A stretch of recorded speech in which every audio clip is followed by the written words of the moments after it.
और मारा किसने? बोले बाबा जी के साथ। आपने देखे एक शब्द है बाउंसर वगैरह, सुने बाउंसर? क्यों भाई? बाउंसर माने आजकल देखा होगा बड़े बड़े कथावाचकों के साथ काले कपड़ा पहने हुए कमांडो वगैरह होते हैं। अब मुझे ये बताओ कि साधुओं को कमांडो की जरूरत क्या है? जो कह रहे हैं कि हमारे पास हनुमान जी की सिद्धि है, जो कह रहे हैं हमारे पास शंकर जी की सिद्धि है, जो बड़े बड़े दरबार लगा रहे हैं, लेकिन वो डर के मारे 20 पहलवानों को लेके चल रहे हैं, तो खाक सिद्धि है उनके पास।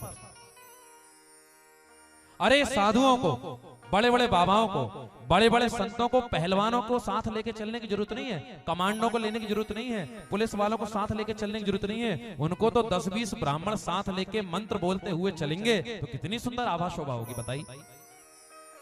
अब तुम्हारी सुरक्षा की कथा तुमको वो सुना रहे हैं जिन्हें खुद अपनी सुरक्षा की जिम्मेदारी दूसरों को दे रखी है।